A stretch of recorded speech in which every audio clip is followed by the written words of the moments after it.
เอาสุขสบายดีสุขีเจริญพรเด้อออกตัวญาติชมที่กำลังเข้ามารับชมรับฟังในขณะนี้ต่อไปนี้เจริญพรฟังเทศในกันธนาคารเด้อนามัตถุ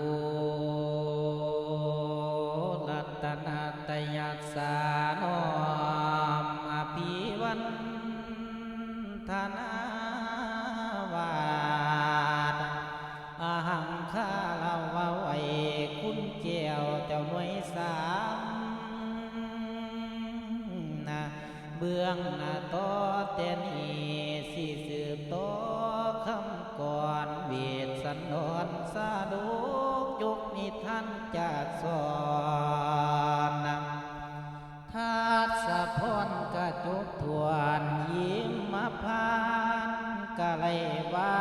ทิศนาเกียงแดวสีเดียงแดต่อนิทานนำธนาคันสีเก้าตานนิทานภาคโพธิศาสตร์ประเพณีของวาดภาคกุหันแต่เดินเข้านำอาตมาสิจาวาจัดสำเนาสีอ่านตามนิทานภาคขอสิโพไลก้าวแถลงนั้นนาสัทธาโย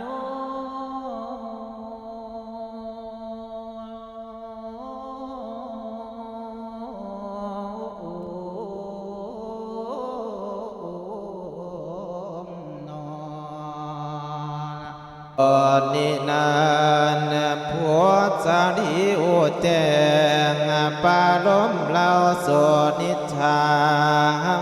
จากกาบนางมาที่ควันเจ้าหำให้ทั้งให้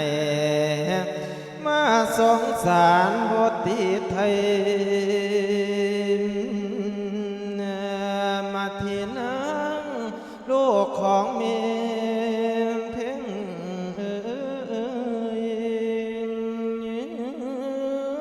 โยนำกันแท้ๆสังสีไลหลอกลวงนี่เวทสันดรวานีคนเก่งกระทำท่านสั่งเรามีคนพันดอกก่อกรรมกระทำหายคนบ่ตายสังสีไลภาคาง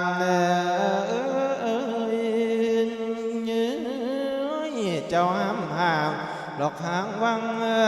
อันหงท่านเจ้าไล่ตั้งสั่งก่อยันพี่พังย่านบ่ยังพ่อมีดอกสิ่งของท้องใส่สุดท้ายใจจากเป็นเวทอีหยังก่อยเวียนอย่างน้อแต่ผางก่อนหรือน้อเจ้าเคยหลับเคยนอนโยตึงปราสาทกวง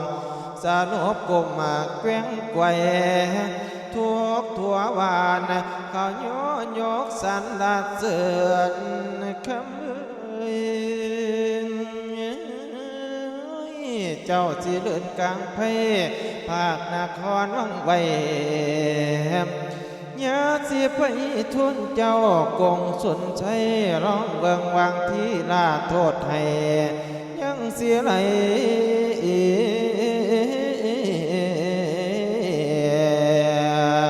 ว่านางนครนันทนามาที่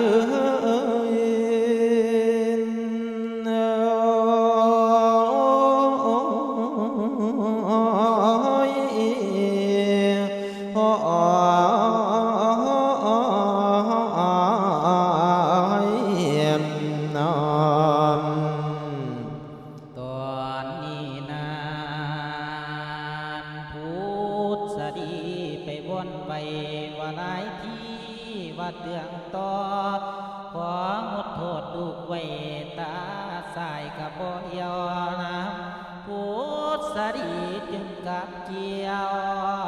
ลุงมาจากหอปางจากกับดวงน้ำคั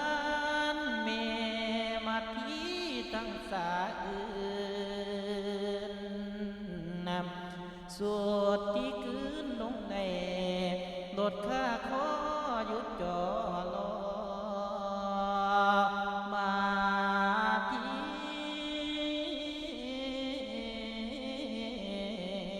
เอ้ยแม่ขอ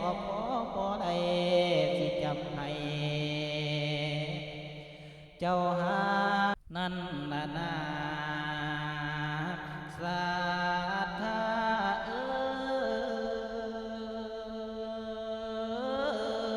อนอนเด้อ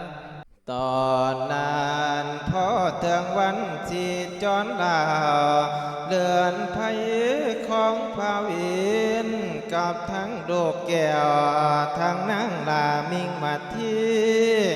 ที่นี้ไก่นครกวง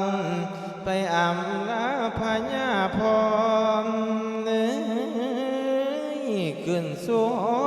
พระเจ้าแล้วก็เลยเข้ากราบถวายว่าปู่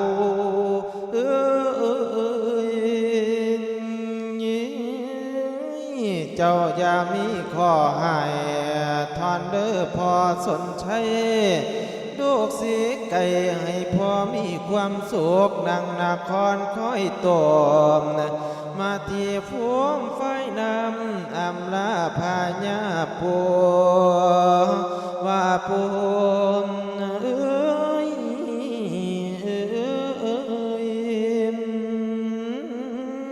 ดอกนี้โยบ่ได้สิตามคนดอกพ่อผัวขอให้ผู้ยาไหลตุ่มไผในนครพันปีในสงสารกะอย่ามีคำหอนสนใส่เจ้าขอร้านหน่อยสนใส่เจ้าขอร้านหน่อยของนครเทนโปมาที่โยยกนิ้วเลยบอนไหวกราบถวาย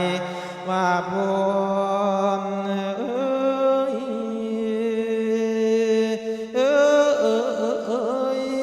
บุญหาหน่อยบอกควรอยู่ของนค